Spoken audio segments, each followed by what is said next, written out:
Apakah kebarangkalian hari Christmas jatuh pada 25 Disember setiap tahun? 100%. 100% ataupun daripada 0 hingga 1 berapa? 1.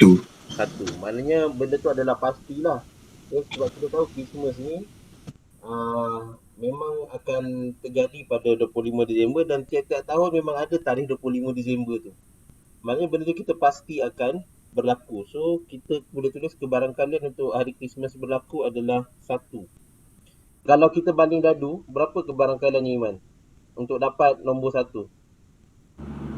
Saya kurang faham lah. Kurang faham? Mm-mm.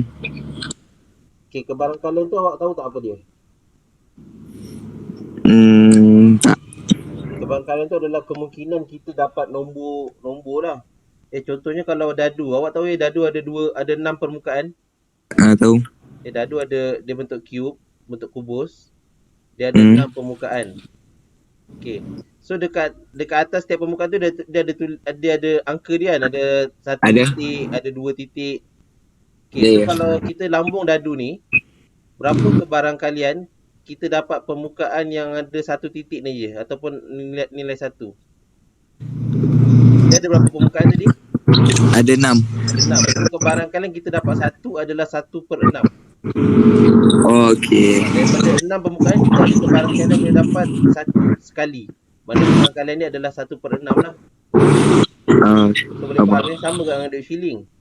Duit shilling dia ada 2 permukaan. 1/2 lah. Maknanya sini head ni kepala lah, yang bawah ni adalah tail, dia punya ekor. So kalau kita lambung, kita boleh dapat head ni yang ada nombor tu kita tulis 1. Bawah dia yang ada lukis gambar parlimen kan. Ya. So kita boleh dapat kebarangkalian ni adalah 1/2. Kenapa 1/2? Sebab dia ada 2 permukaan. So kebarangkalian kita dapat head adalah 1 daripada 2 tadi tu. So maknanya 1/2. So boleh faham apa tu kebarangkalian secara mudah ni? Boleh. Okay. So kita tengok sini. Ruang sampel ialah set semua kesudahan yang mungkin bagi suatu eksperimen. Ia diwakili oleh huruf S. Maksudnya contoh dia kalau duit shilling tadi, ruang sampel dia S sama dengan kita boleh dapat head, kita boleh dapat tail. Ini kemungkinan yang kita boleh dapat. Itu maksud dia ruang sampel. Ruang sampel ni kemungkinan yang ada kita boleh dapat. Ataupun duit shilling tadi, ataupun dadu. Dadu kita boleh dapat nilai 1, nilai 2, nilai 3, nilai 4, nilai 5, nilai 6. Ini adalah semua kemungkinan yang kita boleh dapat jika kita baling dadu. Ini maksud dia adalah ruang sampel. Ruang sampel ni adalah semua kemungkinan yang kita boleh dapat. Peristiwa. Ini peristiwa pula. Tadi ruang sampel. Ini peristiwa pula. Peristiwa ialah set kesudahan yang memenuhi syarat tertentu bagi satu ruang sampel dan merupakan subset bagi ruang sampel. Nanti saya tunjukkan contoh dia. Kebarangkalian satu peristiwa. Bilangan kesudahan diwakili oleh N. S. N ni adalah bilangan. Contohnya kalau saya kata berapakah bilangan untuk ruang sampel duit shilling tadi. Kita ada 1, 2. Maknanya NS sama dengan 2. Sebab kita ada 2 kebarangkalian je. Kita ada 2 je. Sama ada kita dapat head ataupun dapat tail. Sama juga kalau saya nak tulis ruang bilangan untuk duit shilling tadi. Untuk dadu. Kita ada berapa? Ada 6 1, 2, 3, 4, 5, 6. Maknanya NS sama dengan 6. N ni adalah bilangan. Bilangan kemungkinan. So bilangan kemungkinan yang ada dekat dalam ruang sampel ni ada 6. Dekat dalam ruang sampel yang shilling tadi ada 2 je. Sama ada head ataupun tail. So itu adalah bilangan ni lah. N ni adalah bilangan. N ni adalah bilangan. Bilangan kejadian satu peristiwa diwakili oleh NA. A ni adalah peristiwa lah. A ni adalah peristiwa. N ni adalah bilangan.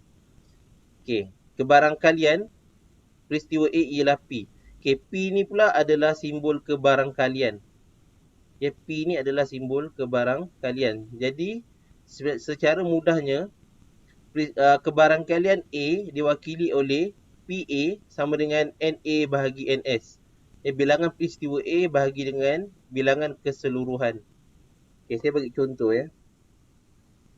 Okey, suatu nombor dipilih secara rawak dari ruang sampel S sama dengan 1, 3, 5, 7, 9, 11. Okey, awak bayangkan ada satu kotak, dalam kotak tu ada kad yang bernombor 1, 3, 5, 7, 9, 11. Dekat dalam kotak tu ada kad. Dekat kad tu, okey ni kotak. Dalam kotak ni ada kad. Dekat kad ni dia tertulis, ada tulis 1, ada tulis 3, ada tulis 5, ada tulis 7, ada tulis 9, ada tulis 11. Okey. Jika A ialah peristiwa mendapat satu nombor yang kurang daripada 8. Okey, A ni adalah peristiwa dapat nombor kurang daripada 8. Okey, daripada list nombor yang ada dalam kotak ni, nombor apa yang kurang daripada 8? Nombor apa yang kurang daripada 8? Asyik. Yes, sir. Dalam kotak tadi ni, nombor apa yang kurang daripada 8? 7, Lagi? 5, Lagi? 3, 3 lagi? 1. 1. Okey, 9 dengan 11 lebih besar daripada 8 kan? Okey, maknanya kita boleh tulis, tengok ni kita boleh tulis A sama dengan 1357. A sama dengan 1357. Okey, peristiwa B apa pula? Peristiwa B ialah peristiwa mendapat satu nombor yang lebih besar daripada 7. B, peristiwa dapat nombor besar daripada 7. So, dalam kotak ni, nombor apa yang lebih besar daripada 7? 9 dengan 11 lah kan? Okay, yang lebih besar daripada 7 adalah 9 dengan 11. So, kita tulis sini. B sama dengan 9, 11. Okay, jadi berapakah kebarangkalian kita dapat peristiwa A tadi? Maknanya kalau saya ambil satu kad daripada dalam kotak tu, berapakah kebarangkalian saya dapat nombor 1 ataupun 3 ataupun 5 ataupun 7? Kebarangkalian adalah 4/6. Kenapa 4/6? Sebab dekat A ni ada 4 nombor. 1, 2, 3, 4. Okay, lepas tu keseluruhan nombor yang ada kat dalam kotak ni ada 6. Ya. Ni 1, 3, 5, 7, 9 ni ada 6. 1, 2, 3, 4, 5, 6. So, kebarangkalian saya dapat peristiwa A tadi adalah 4/6. Boleh faham tak? Boleh. Boleh ya? Okey, bagaimana pula dengan peristiwa B? Okey, peristiwa B ada 2 je huruf dia dalam ni. Ada 2 nombor je. 9 dengan 11. So, kebarangkalian saya dapat peristiwa B pula. Maknanya kebarangkalian saya dapat nombor 9 dengan 11 daripada dalam kotak tu adalah 2/6 je. Sebab dalam peristiwa B ni ada 2 je nombor yang lebih besar daripada 7, iaitu 9 dengan 11. Okey, so kebarangkalian dia adalah 2/6. Okey, itu salah satu contoh lah. Contoh lain pula Okey, setiap satu daripada 2 buah kotak mengandungi 5 kepingkat bernombor 1 hingga 5. Okey, ada 2 kotak ada 2 kotak. Dalam setiap kotak ni ada nombor 1 sampai 5. 1, 2, 3, 4, 5. Ini pun ada nombor 1, 2, 3, 4, 5. Sekeping kad dicabut secara rawat daripada setiap kotak. So, saya ambil daripada kotak, saya letak ni kotak A lah. Ini kotak A, ini kotak B. Mula-mula saya ambil satu nombor daripada kotak A. Lepas tu saya ambil satu pula nombor daripada kotak B. Nombor tu tak tahulah. Okay, hitung kebarangkalian bahawa kedua-dua kad itu mempunyai nombor yang sama. Okay, macam mana? Berapakah kebarangkalian daripada kotak A ni, contohnya saya dapat nombor 1. Kotak B pun saya dapat nombor dia adalah 1. So, berapa kebarangkaliannya? Saya dapat dua-dua kotak ni nombor dia 1. Ataupun, saya dapat dua-dua nilai dia adalah 2. Sini dapat 2, ini pun dapat 2. Maknanya berapa kebarangkalian saya dapat nombor yang sama. So, kalau kita nak, yang ini dia agak panjang sebab kalau duit shilling senang, kita ada 2 permukaan je. Ataupun dadu, kita ada 6 permukaan je. Ataupun kotak yang sebelum ni tadi pun senang sebab ada satu kotak je. Okay, tapi sekarang ada 2 kotak. So macam mana kita nak kira 2 kotak? Okay, so kita boleh mudahkan perkiraan dengan membuat gambar rajah jadual. Okay, ini contoh jadual dia. Okay, sebagai contoh, okay, dalam ini adalah kotak A. Kotak A ada nombor 1, 2, 3, 4, 5. Okay, yang ini pula adalah kotak B. Kotak B pun sama, ada nombor 1, 2, 3, 4, 5. Okay, so kita mula-mula kita senaraikan dulu. Okay, sini 1. Kalau sini 1, yang ini pun 1. So 1, 1. Okay. Sini 1, yang atas ni 2. So kita dapat nombor daripada kotak A dapat 1, daripada kotak B dapat 2. Kita senaraikan semua kebarangkalian yang kita boleh dapat. Okay. Lepas tu dia kata kotak A dapat 1, kotak B kita mungkin boleh dapat nombor 3. Ya, ataupun kotak A kita dapat 1, lepas tu kotak B kita boleh dapat dengan nombor 4. Kita senaraikan semua. Boleh faham tak cara saya senaraikan dalam jadual ni? Boleh. Boleh ya? Maknanya kita cuba senaraikan semua kebarangkalian yang kita boleh dapat. Ataupun kotak A kita dapat 1, kotak B kita dapat nombor 5. Okay. Ataupun kotak A kita dapat 2, kotak B kita dapat nombor 1. Maknanya semua kebarangkalian yang kita boleh dapat ada kat dalam jadual ni. Okay, so kalau kita tengok setelah kita senaraikan semua kemungkinan yang boleh, ya, kita ni dalam jadual ni dia dah senaraikan semua yang kemungkinan yang boleh ni. So kalau kita tengok daripada jadual ni, mana satu nombor yang sama? Yang nampak tak? Yang dia lorikkan ni adalah nombor yang sama. 1 1, 2 2, 3 3, 4 4, 5 5. Maknanya dua-dua kotak dapat nombor yang sama. Sama ada kotak A dapat 1, kotak B pun dapat 1. Kotak A dapat 2, kotak B pun dapat nombor 2. Kotak A dapat nombor 3, kotak B pun dapat nombor 3. Kotak A dapat nombor 4, kotak B pun dapat nombor 4. Kotak A dapat nombor 5, kotak B pun dapat nombor 5. So maknanya ada 5 kemungkinan kita boleh dapat nombor yang sama ya. 1, 2, 3, 4, 5. Maknanya ada 5 kemungkinan kita boleh dapat nombor yang sama. Maknanya N bilangan boleh dapat nombor yang sama, N nombor yang sama adalah 5. Okey, berapa keseluruhan? Keseluruhan ada berapa ya kalau kita kira? Ada berapa? 1, 2, 3, 4, 5, 6, 7, 8, 9, 10, 11, 12, 13, 14, 15, 16, 17, 18, 19, 20, 1, 2, 3, 4, 5. Maknanya kebarangkalian kita dapat nombor sama adalah 5 per 25. 25 ni apa? 25 ni adalah keseluruhan ni. Keseluruhan ni ada berapa nombor? Keseluruhan ni kalau awak tengok dalam jadual ni ada 25 pasangan.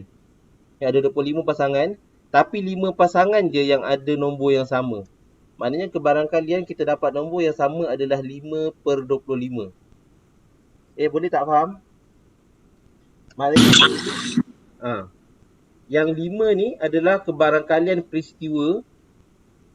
Kebarangkalian kedua-dua kad mempunyai nombor yang sama, ada 5 bilangan dia. Lepas tu bilangan keseluruhan peristiwa ada 25. Lepas tu kita buat 5 per 25. Kalau awak tengok formula tadi yang sebelum saya tunjuk, yang ni formula dia. Ya, PA kebarangkalian peristiwa A adalah bilangan peristiwa A bahagi dengan bilangan sampel ataupun keseluruhan. Ya, bilangan keseluruhan. So kita tahu peristiwa yang kita nak ni adalah peristiwa yang dapat nombor yang sama. Ya, nombor yang sama ada 5 je. 1 1, 2 2, 3 3, 4 4, 5 5. So ada 5 pasangan je yang nombor dia sama. Dan keseluruhan adalah 25. Sebab tu kebarangkalian dia adalah 5 per 25. Boleh faham ya? Ini Boleh. boleh? Boleh. Boleh ya? Ini adalah kebarangkalian, contohnya ini adalah peristiwa A. Ya, ini adalah kebarangkalian peristiwa A adalah 5 per 25. Tapi lepas tu kita boleh kecilkan. Kita guna sifar 5. Sifar 5, 5 bagi 5 dapat 1. 25 bagi 5 dapat 5. So, jawapan dia adalah 1 per 5. Itu adalah kebarangkalian dia. Di peristiwa B apa pula? Jumlah dua nombor tu ialah 5. Maksud dia apa? Contohnya kalau saya dapat dekat kotak 1 ni nombor 1. Dekat kotak B ni saya kena dapatkan nombor 4 lah.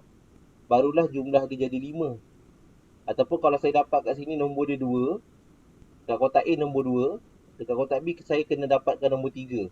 Barulah dia jadi 5 dan seterusnya. So sama juga kita senaraikan melalui table tadi. Ini table tadi, table yang sama. Table yang sama, ada 1, 1, 1, 2, 1, 3, 1, 4, 1, 5. So daripada table ni kita tengok mana yang hasil tambah 2 nombor tu jadi 5. So kita dapat ni lah 4 tambah 1 jadi 5. 3 tambah 2 jadi 5. 2 tambah 3 pun jadi 5. 1 tambah 4 pun jadi 5. So nombor yang lain-lain ni kalau kita tambahkan tak akan jadi 5 lah. So ada berapa je? Ada 1, 2, 3, 4. Ada 4 je kebarangkalian bila kita tambahkan dia jadi 5. Okay, 4 per berapa? Keseluruhan nombor ada berapa pasangan? Ada 25 pasangan. So 4 per 25. Itu maknanya kebarangkalian kita dapat nombor yang bila kita tambahkan jadi 5 adalah 4 per 25. Okay, kita tengok. Okay, ini exercise sikit latihan. Okay, 8 kepingkat berhuruf. 8 kepingkat berhuruf dalam rajah di bawah dimasukkan ke dalam sebuah kotak. Okay, dalam sebuah kotak, perkataan Malaysia. Ada satu kad huruf M, satu kad huruf A. Ni lah semua ni adalah kad MALAYSIA ni adalah kad dimasukkan ke dalam sebuah kotak. Okey, sekeping kad dikeluarkan secara rawak dari kotak tersebut. Cari kebarangkalian bahawa kad tersebut adalah kad yang mengandungi huruf A. Okey, boleh buat tak? Berapa kebarangkalian kalau kita cabut daripada bilangan daripada kad Malaysia tadi, kita boleh dapat huruf A. Berapa kebarangkalian ni? 3. 3. 3 per 8. 3 per 8. Sebab apa? Sebab huruf A ada 3. 1, 2, 3. Okey, lepas tu semua huruf ada 1, 2, 3, 4, 5, 6, 7, 8. Maknanya kebarangkalian kita dapat A adalah 3 per 8. Okey. Bagus ya. Dah faham. Okey, soalan B pula. 4 kepingkat lain yang mengandungi huruf dari perkataan kita. Okey, tadi ada dalam kotak ni ada perkataan Malaysia. Okey, ada Malaysia. Okey, lepas tu saya masukkan kad yang mengandungi huruf kita, KITA. Tambah ke dalam kotak ni. Okey. Sekeping kad kemudian dikeluarkan secara rawak dari kotak itu. Cari kebarangkalian kad tersebut adalah kad yang mengandungi huruf vokal. Huruf vokal apa dia? A, E, I, O, U lah. So kalau sekarang ni berapa kebarangkalian kita dapat huruf vokal? Lepas kita masukkan perkataan kita ke dalam 6 per 12. 6. 1 per 2. 6 per 12 ataupun 1 per 2. Okay, sekarang kita sedang masuk dalam ni. So, kita kira huruf vokal. Huruf A vokal. I pun vokal. Ni sama I dengan A ni pun adalah vokal. So ada 6. So 6 vokal per dengan keseluruhan ada berapa? 12 kan? So 6 per 12 ataupun kita boleh kecilkan guna sifar 6. Jadi 1. 12 bagi 6 jadi 2. So 1 per 2. So kebarangkalian kita dapat vokal adalah 1 per 2. Okay, berapa pula kebarangkalian kita dapat huruf konsonan? Konsonan ni selain daripada vokal lah. 5. 5. Apa 5? 1, 2, 3, 4, 5, 6. Sama je. 6 juga kan? Yelah sama lah. 1, 2, 3, 4, 5, 6. So ada 6 juga. So 6 per 12 jugalah. So kebarangkalian kita dapat konsonan adalah 6 per 12. Ataupun kita kecilkan juga jadi 1 per 2. So maknanya bila awak perasan tak kat sini, bila kita tambahkan kebarangkalian dapat vokal dan kebarangkalian dapat konsonan, kita dapat 1. Setengah tambah setengah sama dengan 1. Yelah sebab dia adalah keseluruhan lah. Kalau kita tambahkan dua-dua ni, kita memang akan dapat 1. Yang maknanya kita kebarangkalian kita dapat vokal 50%. Kebarangkalian kita dapat konsonan adalah 50%. So kalau kita tambahkan dua-dua jadi 100% lah. Sebab kita tak ada kebarangkalian lain selain daripada vokal ataupun konsonan je. Ya, kalau kita ada kebarangkalian lain barulah dia jadi lain lah. Dia tak akan jadi satu lah bila kita tambahkan. Tapi sebabkan dia ada dua kebarangkalian je, sama ada kita dapat vokal ataupun kita dapat konsonan. So bila kita tambahkan kebarangkalian vokal dengan kebarangkalian konsonan, kita akan dapat nilai dia 1 ataupun 100%. Okey, seterusnya kita pergi peristiwa pelengkap. Tadi kita dah tengok kebarangkalian mudah, kita tengok pula peristiwa pelengkap ni pula. Peristiwa pelengkap bagi A ialah set semua kesudahan dalam ruang sampel yang bukan merupakan peristiwa A. Okey, maknanya dia di sebaliknya. Sebagai contoh, diberi A ialah peristiwa hari hujan. Nyatakan peristiwa pelengkap bagi A tadi. Maknanya peristiwa A pelengkap adalah hari tidak hujan lah. Dia terbalik. Kalau A ialah hari hujan, kalau A hari hujan, kalau A pelengkap ni kita boleh letak koma atas dia. A pelengkap sama dengan hari tak hujan. Dia terbalik lah. Hari tak hujan. Sama lah macam macam vokal dengan konsonan tadi. Kalau contohnya kalau A ialah dapat vokal, maknanya A pelengkap adalah dapat konsonan. Dia maknanya yang sebalik daripada peristiwa A tu, yang bertentangan dengan dia. Kalau hujan, dia jadi tak hujan. Kalau vokal, sebaliknya dia jadi konsonan lah. Okay, maknanya kalau kita tambahkan dua-dua ni, A dengan A pelengkap ni, dia akan jadi satu. Macam saya tunjuk tadi lah, yang ni tadi. Kalau kita tambahkan setengah dengan setengah ni, dia jadi satu. Sama juga kalau contohnya dalam seminggu hari hujan, contohnya 3 hari hujan. So maknanya dalam seminggu kebarangkalian hujan adalah 3/7 sebab 3 hari hujan dalam seminggu ada 7 hari. So 3 hari je hujan, maknanya kebarangkalian ni adalah 3/7. So kebarangkalian hari tak hujan berapa? Kalau hujan 3/7, kalau tak hujan berapa? 4/7. 4/7. Mudah je kita nak dapat yang sebaliknya. Kita boleh tolakkan. 1 tolak 3/7. Kita dapat 4/7 lah. Maknanya kalau 3 hari tak hujan, 4 hari lah hujan. Kalau 3 hari hujan, maknanya 4 hari lah tak hujan. Maknanya 4/7. Kalau kita boleh congak bagus, sebab kita tahu, kalau hujan 3 hari, maknanya tak hujan 4 hari lah. So kita dapat 4/7. Ataupun kalau secara matematiknya, kalau nak kira, kita tolakkan. 1 tolak 3/7 sama dengan 4/7.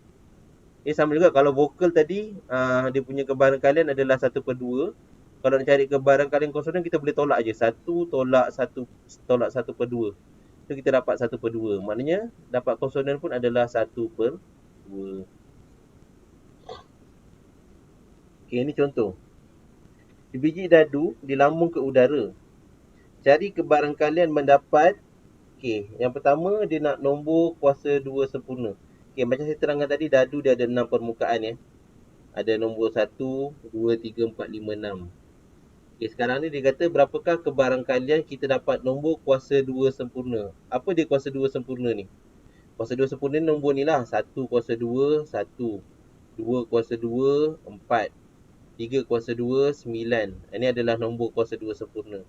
Maknanya dia nak berapakah kebarangkalian kita dapat nombor 1 dan ataupun 4 lah. 9 tak boleh lah sebab dadu sampai 6 je. 9 ni dah terlebih. So 9 ni dah tak valid lah. So maknanya nombor kuasa 2 sempurna ni adalah 1 dan 4. Okay, so kalau kita senaraikan, bawah ni saya senaraikan. S ni adalah keseluruhan sampel. Maknanya kita, permukaan dadu kita ada 6. 1, 2, 3, 4, 5, 6. Okay, peristiwa K ni adalah dapat nombor kuasa 2 sempurna lah. Iaitu nombor 1 dengan 4. Maknanya K sama dengan 1, 4. Maknanya kalau K pelengkap, selain daripada 1 dengan 4, nombor apa? 2, 3, 5, 6 lah. K pelengkap ni adalah selain daripada yang K tadi. Selain daripada K tadi, adalah 2, 3, 5, 6 lah. Okay, so kalau kita buat kebarangkalian K adalah 2/6. Sebab K ni ada 2 je nombor dia. 1, 2. Kebarangkalian untuk dapat peristiwa K adalah 2/6. Ataupun kebarangkalian untuk kita dapat selain daripada K ataupun K pelengkap adalah 4/6. Dia ada 4 nombor. So kebarangkalian kita nak dapat K pelengkap adalah 4/6. Ataupun kalau kita nak kira, kita boleh tolak dengan 1 je. 1 tolak 2/6 tadi, kita dapatlah 4/6. Boleh faham ya? Apa tu pelengkap? Boleh. Boleh. Okay, kita tengok contoh. Okay, ini slide yang terakhir. Okay, kita tengok contoh. Terdapat 40 orang murid di dalam sebuah sekolah. Dalam sebuah sekolah ada 40 orang murid je. Jadi selalu kat Sabah Sarawak ada sikit je student dia, 40 orang kan. Okay, sebanyak 12 orang adalah suku kaum Melanau. Melanau 12 orang. Manakala yang selebihnya adalah dari suku kaum Iban dan Kadazan. Okay. Kebarangkalian memilih seorang murid suku Iban ialah 3/8. Jika seorang murid dipilih secara rawak daripada kumpulan itu, cari kebarangkalian bahawa murid itu bukan murid Kadazan. So, kita boleh cuba senaraikan. Sekarang ni saya letak A. A adalah Melanau. A Melanau. B adalah Iban. C adalah Kadazan.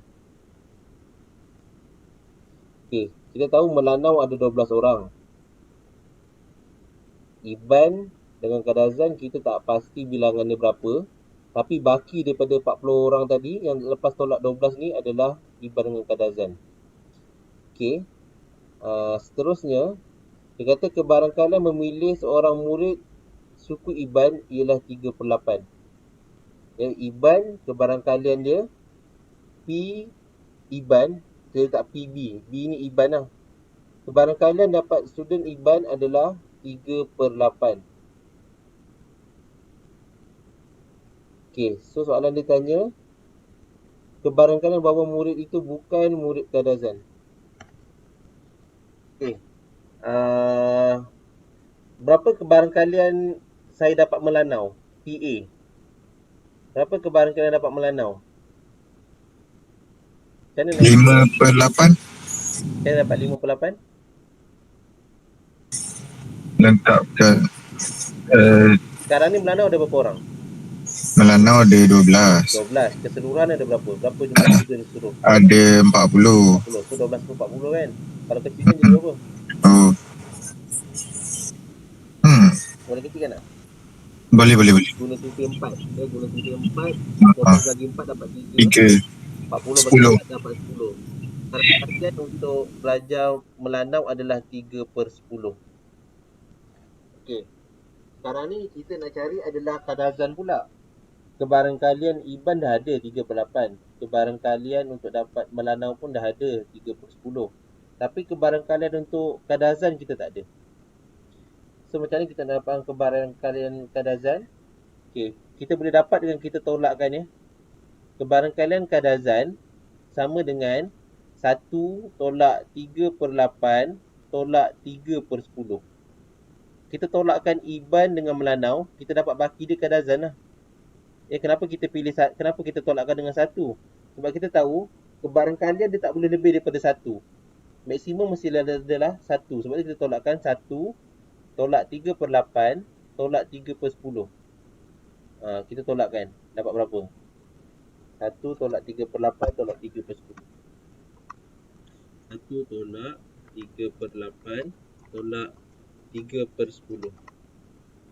Maknanya baki dia adalah 13/40. Ini adalah kebarangkalian Kadazan. Kalau saya tulis kat sini, saya tulis kat sini ya. Kebarangkalian dapat Melanau tadi 3/10. Kebarangkalian dapat Iban adalah 3/8. Kebarangkalian dapat Kadazan adalah 13/40. Kalau kita tambahkan 3 nombor ni, 3/10 tambah 3/8 tambah 13/40 ni, kita akan dapat 1 lah. Ya, sebab keseluruhan adalah 40. So memang 40 ni ada 3 kaum je, Melanau, Iban, Kadazan. So 100% dia adalah 40 orang tadilah. So kita baki dia tadi, kalau kita lepas kita tolakkan Melanau dengan Iban, baki dia adalah Kadazan. Kadazan 13/40. Okey, sekarang soalan dia tanya, cari kebarangkalian bahawa murid itu bukan murid Kadazan. Dia kata dia nak bukan murid Kadazan. Maknanya P, C pelengkap. C adalah Kadazan. Kalau dia kata bukan Kadazan, C pelengkap lah. C pelengkap. Okey, kalau ikut formula saya tunjuk tadi, maknanya mesti 1 tolakkan dengan kadar Zan. 1 tolakkan dengan kadar Zan. 1 tolak 13/40. Kita dapat 27/40. Maknanya inilah jawapan dia. C kebarangkalian bukan kadar Zan. Maknanya kebarangkalian C pelengkap lah. So 1 tolak 13/40, kita dapat 27/40. Boleh faham tak?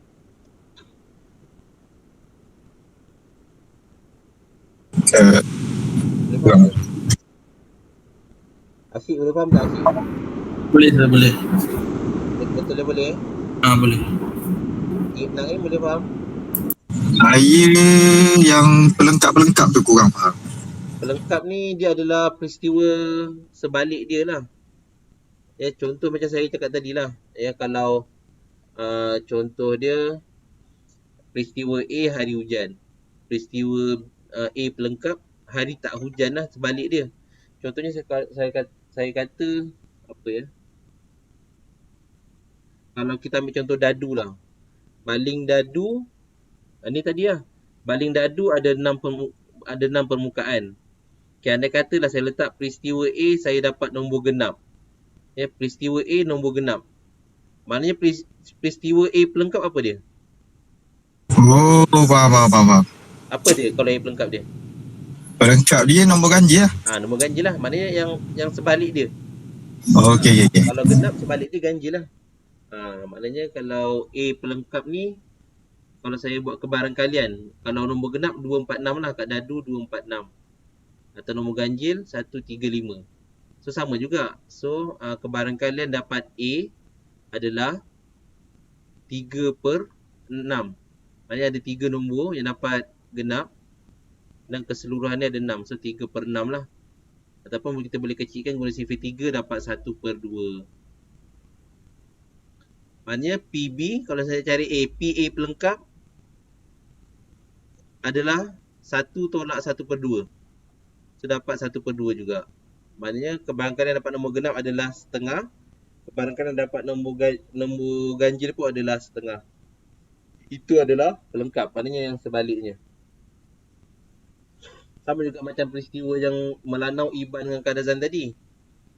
Dia kata cari kebarangkalian bahawa murid itu bukan murid Kadazan. Maknanya C pelengkap lah. Sebab saya tadi labelkan kat sini Kadazan huruf C. So kalau dia kata bukan Kadazan, C pelengkap lah. C pelengkap sama dengan bukan Kadazan. So berapa kebarangkaliannya yang kita nak cari. So kita boleh tolakkan dengan 1. 1 tolak 13/40. Kenapa 13/40? Sebab kebarangkalian kita dapat murid Kadazan adalah 13/40. So tolakkan kita dapat 27/40.